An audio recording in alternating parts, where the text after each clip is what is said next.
할렐루야. 오늘도 하나님 앞에 거룩한 예배자로 서신 우리 모든 성도님들 심령과 가정마다 우리 하나님께서 은혜와 평강으로 축복해 주시기를 주님의 이름으로 축원합니다.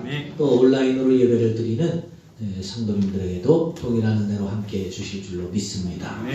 가슴에 손을 얹고 우리 자신을 이렇게 축복하겠습니다. 나는 하나님 앞에 인정받는 귀한 일꾼입니다. 나는 하나님 앞에 인정받는 귀한 일꾼입니다. 나는 존귀한 일꾼입니다. 나는 존귀한 일꾼입니다. 나는 잘되는 사람입니다. 나는 잘되는 사람입니다. 할렐루야. 그렇습니다. 하나님께서 우리의 예배, 우리의 섬김, 우리의 신앙을 인정해 주시고 인도해 주시는, 축복해 주시는 은혜가 함께 해 주시기를 간절히 바랍니다. 2020년 3월에 시작된 코로나19의 충격은 아직도 가시지 않은 채 우리의 주변에서 세계적인 팬데믹으로 퍼져서 엄청난 충격파를 전해주고 있습니다. 잠시 유행하다 멈출 것으로 예상했던 것과는 달리 기온이 올라가면 잠잠해질 것이라고, 또 시간이 지나면 곧 잠잠해질 것이라고 그렇게 예견했지만 그런 기대와는 달리 아직도 그 충격에서 벗어나지 못하고 있습니다. 제가 설교 준비를 하면서 살펴보니까 전 세계적인 통계로 어제 날짜로 246만 3,938명이 죽었습니다. 어마어마한 숫자죠. 200만 명, 250만 명이 죽었습니다. 코로나19. 얼마나 그 충격이 큰지, 또 많은 사람이 어려움을 당하고 있는지 1340년대 중반에 1347년부터 시작됐던 흑사병 패스트죠. 그때의 충격과 비견할 만큼 어마어마한 충격 속에 살고 있습니다. 이때의 패스트, 일명 흑사병으로 죽은 사람이 1억 명입니다. 당시에 세계 인구가 4억 5천만 명밖에 되지 않았어요. 4분의 1이 패스트로 죽었습니다. 요즘으로 인구 대비하면 77억 가운데 20억의 사람들이 죽은 것과 같은 어마어마한 충격입니다. 그런 충격으로 우리들에게 지금 다가오고 있다는 것이죠. 그것이 이런 그 사망뿐만 아니라 사회 전반적인 부분에서 엄청난 변화를 주고 있습니다. 우리나라를 비롯한 아시아에서만 지난 1년 동안 6,300만 개의 일자리가 사라졌다고 합니다. 6,300만 명이 실업자가 되는 겁니다. 하루에 100만 명씩 일자리를 잃어가는 것이죠. 교회적으로도 엄청난 변화의 바람이 있었습니다.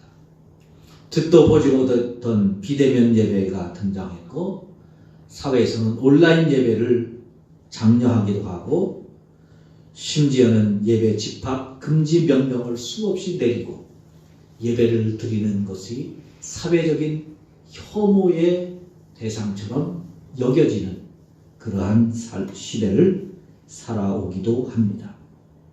이런 속에서 우리는 어떻게 신앙생활을 해야 잘하는 것일까요? 어떻게 예수를 믿는 것이 지혜롭게 믿는 것일까요? 신앙생활은 어떻게 또 해가야 하는 것일까요? 그런 고민을 하지 않을 수 없게 됩니다. 이런 고민을 하는 우리들에게 사사기는 참 많은 교훈을 우리에게 주고 있습니다. 12명의 사사들을 통해서 우리에게 주시는 믿음을 우리가 살피면서 한 발자국 한 발자국 신앙의 길을 내디뎌 가고 있는 것이지요. 사사시대에도 우리처럼 많은 사람들이 하나님을 믿고 하나님을 섬기면서 살아가고 있었습니다. 그 당시에 수많은 성도들이 하나님을 믿어가는데 이게 도대체 어떻게 믿어야 잘 믿는 것인지 혼란스러운 시대였습니다. 기준이 없었기 때문에 그렇죠.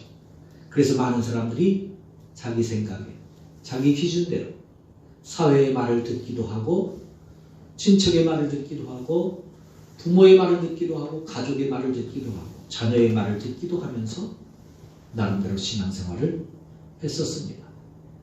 그 당시에 신앙생활을 했던 사람들의 모습을 사사기 21장 25절에서 이렇게 말씀하고 있습니다.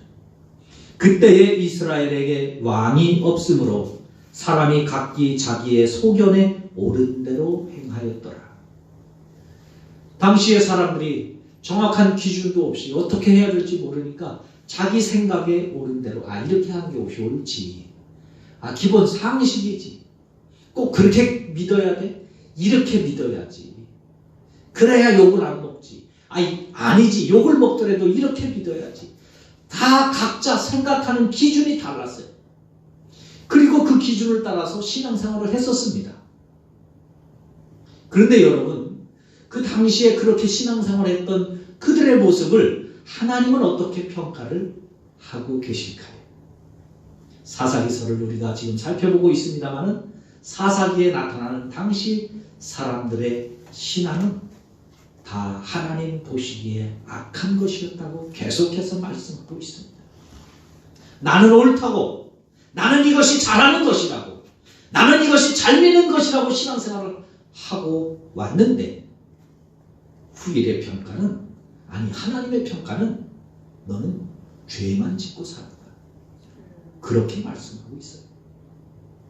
너의 신앙은 잘못된 것이었다고 단호하게 말씀하고 있습니다. 그렇다면 여러분, 오늘 내가 하나님을 믿고 신앙생활을 하면서 비대면이 옳으냐 아니면 현장 예배가 옳으냐, 그것을 따지기에 앞서서 내가 생각하는, 내가 믿고 있는 이 신앙은 하나님께서 나를 인정해 주는 신앙일까? 아니면 하나님 앞에 갔는데 너는 왜 그렇게 신앙생활하면서 그렇게 죄를 지으면서 살아왔느냐, 그렇게 잘못 신앙생활을 해왔느냐, 그렇게 물으실 때에 나는 뭐라고 대답을 할 수 있겠습니까? 그러기에 우리는 사사기서를 읽으면서 우리는 다시 한번 깊이 우리의 신앙을 새롭게 백지 상태에서 다시 점검해 볼 필요가 있습니다. 나는 과연 잘 믿고 있는 것인지, 바르게 믿고 있는 것인지, 하나님께서 인정해 주시는 믿음을 갖기 위해서는 어떻게 신앙생활을 해야 되는지 우리 자신을 돌아보지 않을 수 없습니다. 그래서 우리가 사사기를 통해서 사사들의 삶을 통해서 함께 은혜를 나누고 있죠. 오늘은 입다를 통해서 우리에게 주시는 신앙의 기준들, 지켜야 될 신앙의 선들, 가져야 될 신앙의 자세와 모습들은 어떤 것이 있는지 함께 살펴보면서 은혜를 나누려고 합니다. 첫째로 우리가 하나님을 믿으면서 신앙생활을 하면서 우리가 가져야 될 아주 중요한 신앙의 자세는 참된 회개자로 하나님 앞에 서야 한다는 것입니다. 한번 따라해 보실까요? 참된 회개자로 서야 합니다. 참된 회개를 해야 합니다. 할렐루야. 하나님 앞에 참된 회개자, 진실성 있는 회개자. 하나님께서 우리의 회개의 기도를 들으시고 내가 내 죄를 용서한다 하는 그 인정을 받는 회개를 하나님 앞에 드려야 된다는 겁니다. 예배 드릴 때 하나님, 지난 한 주간 동안 살면서 잘못했습니다, 용서해 주세요, 그렇게 기도한다고 그게 회개라고 착각하지 말아야 된다는 것이죠. 사사기 10장 10절에 보면 이스라엘 자손이 여호와께 부르짖어 이르되 우리가 우리 하나님을 버리고 바알들을 섬김으로 주께 범죄하였나이다 하고 회개하는 기도를 드리고 있습니다. 이스라엘 백성들이 지금 하나님 앞에 회개합니다. 회개하는데 그냥 회개하는 게 아니에요. 자신들이 어떠한 죄를 졌는지 잘 알고 있고 그 죄를 구체적으로 하나님 앞에 고백하고 있습니다. 하나님을 버리고 바알을 섬기며 우상을 섬겼습니다. 하나님 용서해 주세요. 하나님이 이런 우리의 회개의 기도를 받으시면 어떻게 하시겠어요? 우리의 죄를 용서해 주시지 않겠어요? 그런데 하나님의 대답 보세요. 그 기도를 받으신 하나님이 뭐라고 말씀하시느냐? 10장 계속해서 이어지는 11절에서 이렇게 말합니다. 여호와께서 이스라엘 자손에게 이르시되 내가 애굽 사람과 아모리 사람과 암몬 자손과 블레셋 사람에게서 너희를 구원하지 아니하였느냐? 지금까지 너희가 회개할 때마다 내가 너희들의 회개를 다 받고 죄를 다 용서하고 그리고 너희들이 당하는 어려움, 고통, 환난, 어려움들 다 이길 수 있도록 구원해 주었지 않았느냐? 또 12절 시돈 사람과 아말렉 사람과 마온 사람이 너희를 압제할 때에 너희가 내게 부르짖음으로 내가 너희를 그들의 손에서 구원하였거늘. 기도할 때마다 그 기도를 들어주셨고 회개할 때마다 그것을 하나님께서 다 받아주셨어요. 진정성 있는 회개로 다 받아주셨어요. 그리고 죄를 다 용서해 주셨어요. 그리고 그 어려움들을 다 이기도록 극복할 수 있도록 회복시켜 주셨습니다. 그런데요 13절에 너희가 나를 버리고 다른 신들을 섬기니 그러므로 내가 다시는 너희를 구원하지 아니하리라. 무슨 말씀입니까? 너희들의 그 회개기도 웃기지 마. 거짓말인 거 다 알아. 이빨림인 거 다 알아. 어려우니까 힘드니까 그 어렵고 힘든 거 벗어나려고 하는 잠깐의 회개인 거 다 알아. 그런 진정성 없는 회개 듣지 않으시겠다고 말씀하고 있습니다. 사랑하는 성도 여러분, 회개뿐만 아니라 우리의 예배, 우리의 신앙 마찬가지입니다. 양치기 소년 잘 아시죠? 심심해서 마을 사람들에게 늑대가 나타났다 외쳤다가 그것이 반복되자 마을 사람들의 신뢰를 잃어버렸습니다. 정작 중요한 때에 신뢰를 잃어버림으로 그는 늑대로부터 엄청난 피해를 보게 되었지요. 지금 이스라엘은 하나님 앞에 양치기 소년이 된 상태에 있습니다. 하나님이 회개해도 안 들으시겠다는 거예요. 저는 이 설교를 준비하다가 너무너무 부끄럽고 죄송스러워서 어찌할 수 없었습니다. 나는 하나님 앞에 얼마나 많은 사기를 치는 양치기 소년과 같은 삶을 살았나. 얼마나 많은 양치기 소년과 같은 기도를 드리면서 살아왔나. 하나님께서 너의 기도를, 너의 예배를, 너의 신앙을 인정해 줄 수 없다고, 신뢰할 수 없다고 지금 말씀하고 있는 겁니다. 최고의 위기가 아닐 수 없습니다. 하나님 앞에 위기를 극복하기 위하여, 어려움을 극복하기 위하여 드리는 기도, 회개가 진정한 회개가 아닐 수 있다는 사실을 우리는 생각해 보아야 합니다. 그 당시에는 진정한 회개를 할지라도 그 위기가 지나면 또다시 얼마든지 하나님을 떠날 수 있고 하나님을 버릴 수 있습니다. 그래서 우리는 평소에 그리고 진정한 회개를 드릴 수 있어야 합니다. 아멘. 진정한 회개는 어떻게 할 수 있을까요? 누가복음 15장에 나오는 돌아온 탕자의 비유를 통해서 참된 회개자의 모습을 생각해 볼 수 있습니다. 진정한 회개를 하려면 첫째, 내가 죄인이라는 사실이 뼈저리게 느껴져야 됩니다. 인정할 수 있어야 됩니다. 누가복음 15장 18절에서 둘째 아들이 살면서 자신이 잘못된 선택을 했고 잘못된 삶을 살았던 것을 깨달으면서 이렇게 고백합니다. 내가 하늘과 아버지께 죄를 지었사오니 내가 잘못한 거구나. 내가 잘못 믿었구나. 내가 잘못 선택했구나. 자신의 죄를 깨닫습니다. 그 죄를 깨달은 다음에 두 번째는 스스로 돌이켜 그 자리에서 일어납니다. 잘못을 고백하는 것으로 회개가 다가 아니에요. 그 자리에서 일어나 방향을 바꾸어야 됩니다. 아버지께로 방향을 바꾸어 돌아갑니다. 그래서 17절에 보면 일어나서 아버지께로 돌아가니라.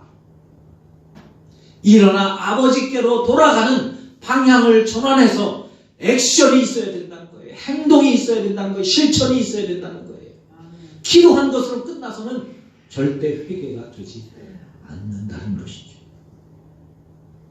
그러면 돌아가서 아버지께로 가면 됩니까? 아니죠.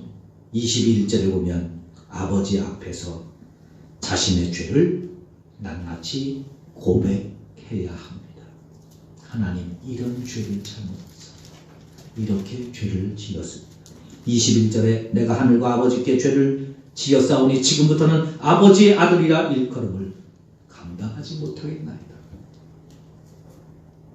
그리고 마지막으로 아버지의 처분을 기다립니다. 아버지의 아들이라 일컬음을 감당하지 못하겠으니 나를 품꾼의 하나로 보소서.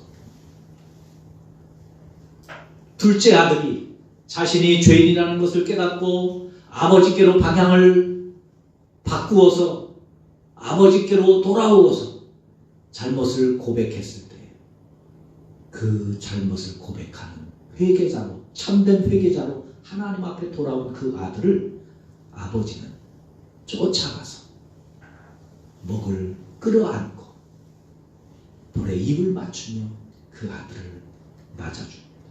여러분, 그 아들이 어떻게 살았어요? 돼지 울막에서 돼지랑 같이 먹고 살았어요. 제가 어릴 때 돼지 키우는 목장 가보면요, 그때는 목장이 없었죠. 집에서 한두 마리 키우는 거. 돼지우리가 어마어마하게 더럽잖아요. 똥, 오줌 다 싸고, 집 깔아주면 그 위에 다시 똥 싸고 오줌 싸고, 그냥 온몸에 거기서 눕고 뒹굴고, 냄새는 얼마나 지독한지. 제가 부교육자로 했던 안양의 장로님들이 목장들을 했어요. 예배 전에 아무리 가서 샤워하고 옷 갈아입고 향수 뿌리고 와도 아파트에 있는 교인들은 목장하는 장로님들 곁으로 잘 안 갑니다. 냄새가 아예 그냥 몸에 배는 거예요. 둘째 아들이 지금 그런 상태예요. 씻기나 제대로 씻고 왔겠어요. 그런데 그 더러운 아들을 쫓아가서 끌어안고 그 부자 아버지가, 수많은 종들을 보시는 그 아버지가 얼마나 깨끗하고 얼마나 화려하게 살았겠어요. 그런데 돌아왔다고 가서 맡기고 그 돼지 똥 오줌 다 묻은 그 자식 끌어안고 그 볼에 뽀뽀를 하면서 잘 돌아왔다고 맞아주시는 거예요. 참된 회개자는 그렇게 하나님께서 맞아주십니다. 아멘. 사랑하는 여러분, 우리가 하나님 앞에 진정성 있는 믿음으로 섰을 때 하나님은 늘 우리를 이렇게 품어 안아주시는 줄로 믿습니다.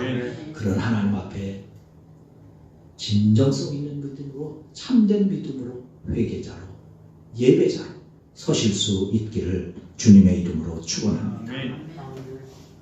두 번째는 극한 상황 속에서도 믿음을 꼭 붙잡아야 한다는 것입니다.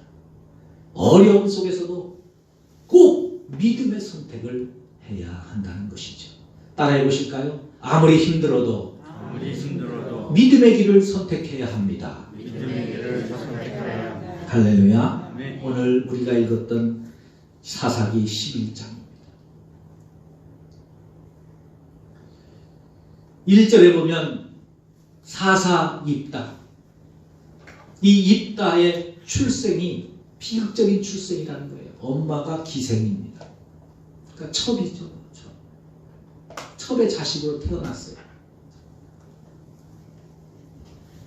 본처의 자식들이 있어요. 정확하는 나오지 않습니다만 성경에 보면 본처의 자식들은 동생입니다. 입다의 동생들입니다. 그런데 첩의 자식이라고 형을 동생들이 내쫓습니다. 우리 집에 부끄러운 존재라는 거죠. 있을 수 없는 존재라는 거죠.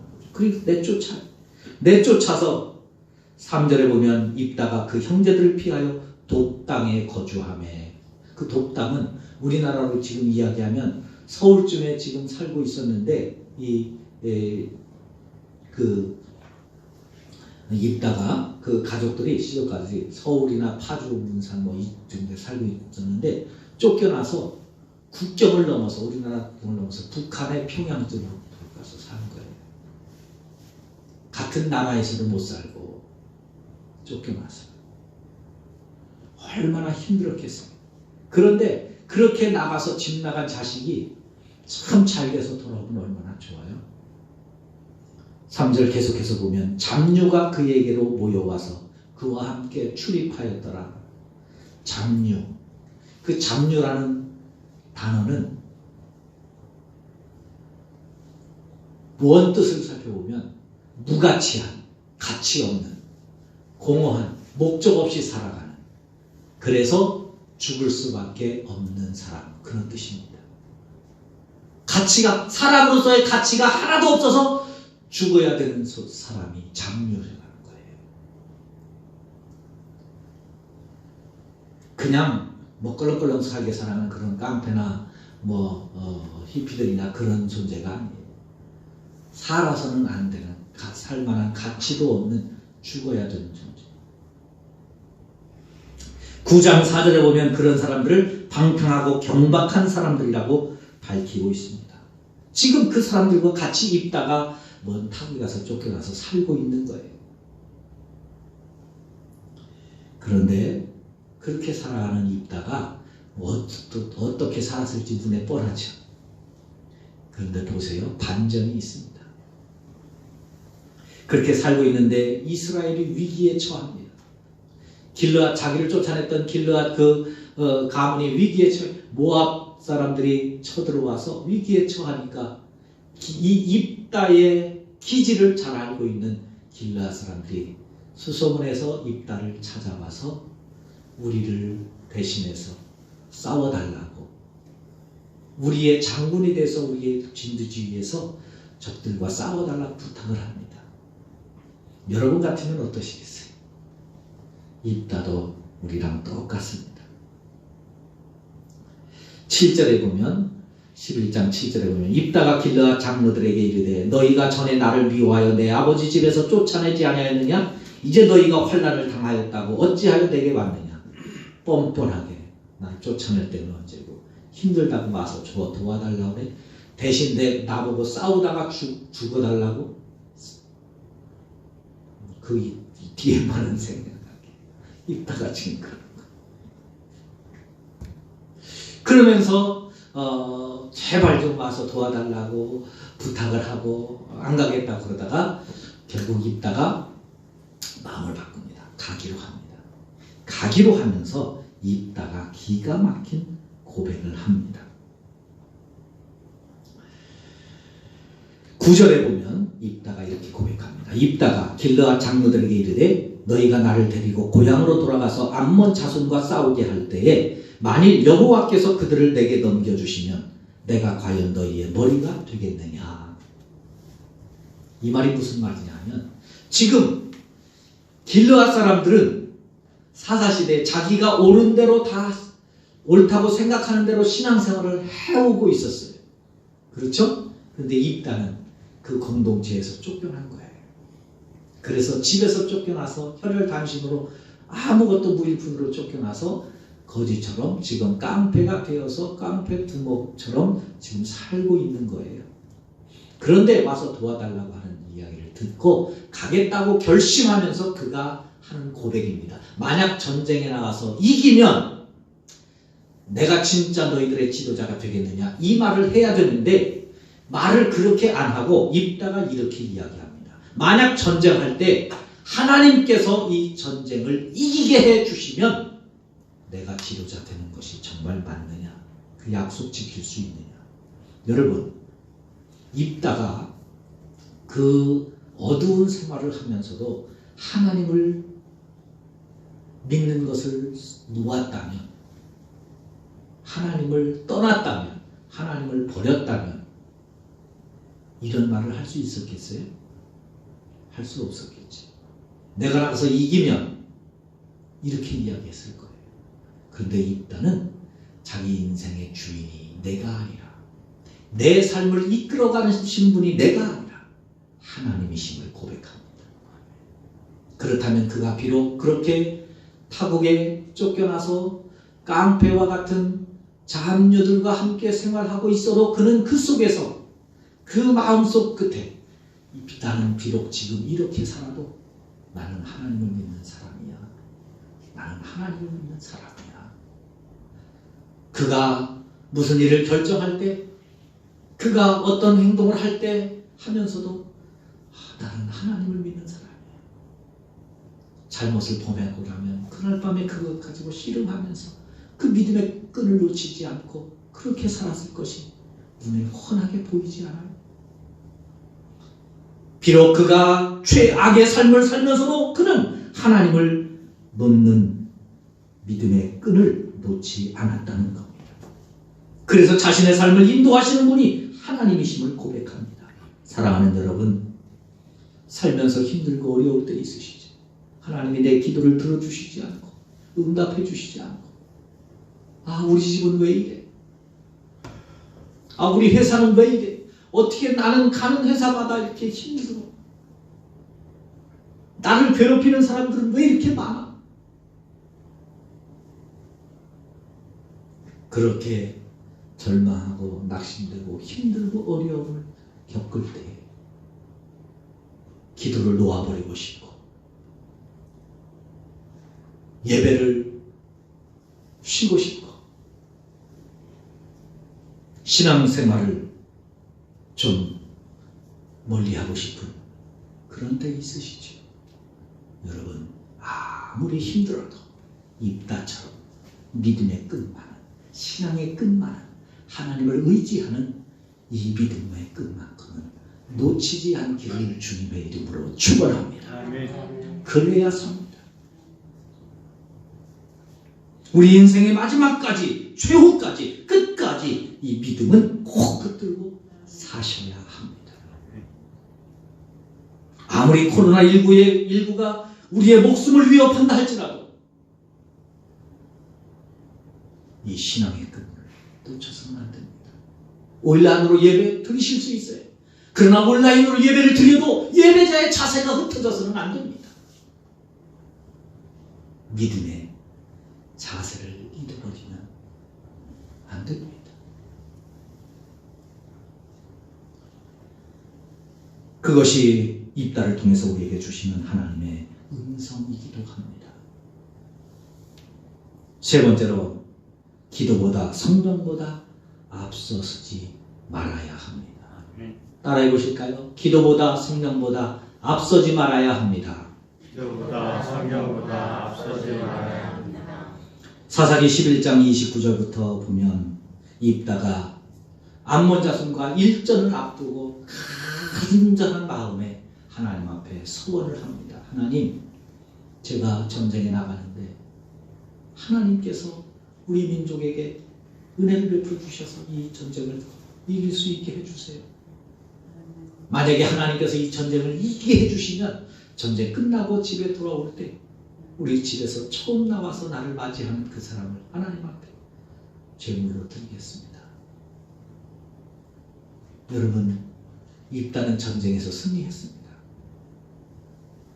대선 장군처럼 돌아와서 대대적인 환영을 받죠. 집으로 들어가는 그 순간에 그 집에서 처음으로 나와서 입다를 맞이한 사람이 누구였는지 아세요?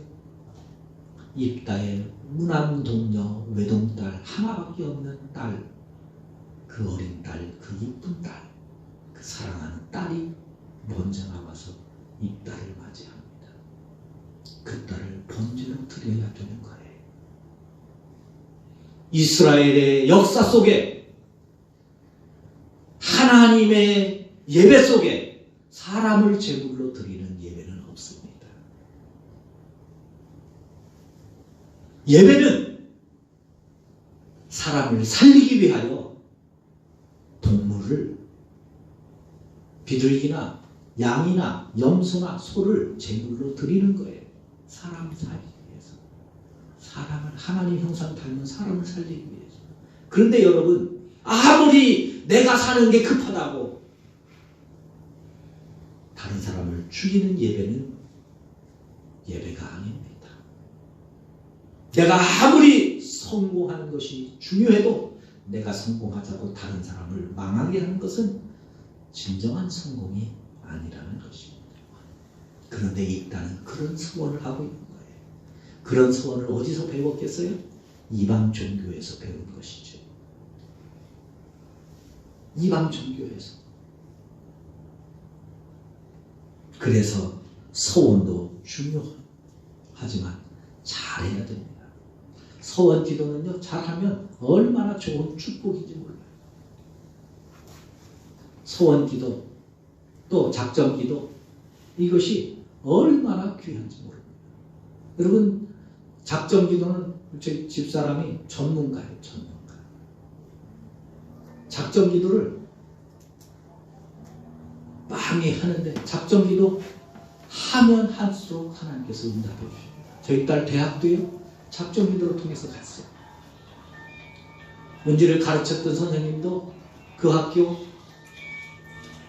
자신이 없다고 했어요. 가르쳤던 3명을 그 학교에 보냈는데, 한 사람은, 한 애는 그 학교에 들어가는 건 문제 없고, 음대에 수석으로 들어가느냐 못 들어가느냐, 그게 문제다. 그래서 엄마한테 다른 대학은 넣을 것도 없어요. 그 대학 하나만 넣으세요. 수석이냐, 수석을 하느냐 못하느냐, 이거의 문제입니다. 그랬어요. 그 애는 어려서부터 초등학교 때부터 그 선생님이 가르치신 거예요. 은지는 고등학교 2학년 2학기 때부터 가르친 거고요. 또 하나는 거의 안정권이다. 그런데 잘못하면 떨어질 수도 있지만 내가 볼 때는 안정권이다. 이렇게 판단하는 거예요. 저희 딸 은지는 자신은 없습니다. 잘 되면 합격할 것이고 간드랑간드랑합니다. 그래서 학교 시험 보기 하루 전날 월요일, 화요일 이틀 동안 실기점을 보는데 토요일 날 레슨하러 올라갔는데 선생님이 주일날 안내를 보낸다고 간증했잖아요. 자기가 데리고 있어서 거기서 서울에서 예배를 드리고 자기 제자 가운데 그런 게 없다는 거예요. 근데 목사님이 하도 저기를 하니까 안타까워서 얘는 꼭 합격시키고 싶으니까 그 이틀만이라도 자기가 데리고 있으면서 재워가면서 공부시키겠다는 거예요. 그래서 저는 안 된다고 그랬어요. 와서 주일날 예배 드리고 가야 돼. 전화로 1시간 싸웠어요. 결국 내려왔다 갔죠. 그런데요, 그 3명 가운데 은지만 됐어요. 수석하겠다고 장담했던 애도 떨어졌습니다. 어떻게 떨어졌는지 아세요? 수석하겠다고 했던 애 전후 좌우에 다 그와 비슷한 애들이 몰려있는 거예요. 그러니까 누가 잘하는지 알 표가 안 나는 거예요. 은지는 은지 주변에 앞뒤에 이틀 동안 실기 보는데 이틀 내내 은지의 앞뒤에 시험 보는 애들은 은지보다 현격하게 실력이 떨어지는 애들이 같이 실기를 본 거예요. 그러니 선생님들이 채점하면서 하루 종일 똑같은 소리 들어보세요. 똑같은 공부를 하는데 그 사람이 그 사람 같은 거예요. 앞뒤에 잘못했는데 갑자기 잘 치는 애가 나오는 거예요. 눈에 확 띄죠. 그래서 여러분 합격하는 거예요. 은혜죠. 은혜. 작정기도예요. 작정기도. 소원기도 그런데요. 좋지만 함부로 해서는 안 돼요. 잠언 20장 25절에서 함부로 이 물건은 거룩하다 하여 소원하고 그 후에 살피면 그것이 그 사람에게 덫이 되느니라. 소원 잘못하면 축복이 아니라 덫이 될 수 있다는 거예요. 재앙이 될 수 있다는 거예요. 나와 같은 얘기를 하고 있는 것이죠.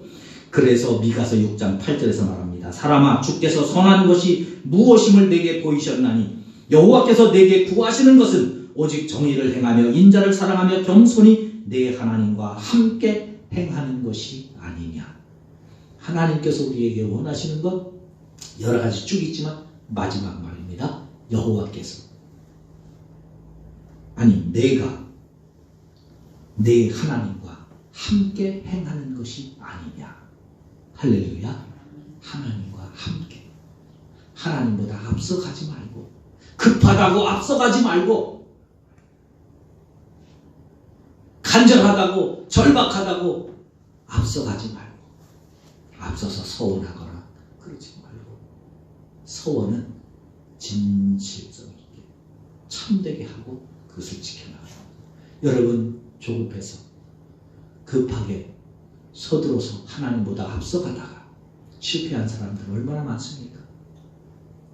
아브라함은 하나님께서 응답해 주셨지만 아들을 주시겠다고 응답해 주셨지만 아브라함 기다리다 참다 못해서 자기 부인 사례가 아니라 젊은 몸종 하가를 통해서 아들을 낳죠. 우리 부인은 이제 애기 못 나니까 그래도 젊은 애는 낳겠지. 그래서 젊은 하가를 통해서 아들을 낳아. 그게 이스마엘. 지금까지 이스라엘의 고통이고 가시가 되지 않습니까? 아나니아와 삽비라 뜨거움이 있었습니다. 열정이 있었습니다. 그런데 그 뜨거움과 열정도 기도보다 앞서니까 어떻게 해요? 하나님 앞에 헌금은 드리지만 그 진정성은 빠진 헌금 하나님께서 받지 않으시죠. 사랑하는 성도 여러분, 여러분은 오늘 하나님 앞에 어떤 믿음으로 서고 있습니까? 여러분들이 드린 예배, 여러분들이 드린 기도 하나님께서 어떻게 인정하고 계실까요? 하나님께서 찾으시는 예배가 되도록 하나님께서 품고 용서해 주시는 진정한 회개가 되도록 우리의 마음을 점검해 가실 수 있기를 바랍니다. 그리고 어떤 상황에서도 믿음의 끈을 놓지 않고 믿음을 선택하고 믿음의 자리를 끝까지 지켜나갈 수 있기를 바랍니다. 이 코로나19 위기 속에서도 부흥회를 하고자 하는 이유는 거기에 있는 겁니다. 이 속에서 은혜 받는 것도 놓칠 수 없다. 무너지기 쉬운, 흐트러지기 쉬운 우리의 신앙의 자세를 다시 점검하자는 것입니다.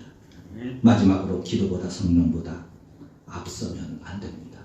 아무리 급해도 아무리 답답해도 아무리 힘들어도 하나님과 속도를 맞추어서 하나님과 함께하는 삶을 통해서 우리의 삶 속에 하나님이 일하시고 역사하시고 도와주시는 축복이 우리의 삶 속에 함께하시기를 주님의 이름으로 축원합니다.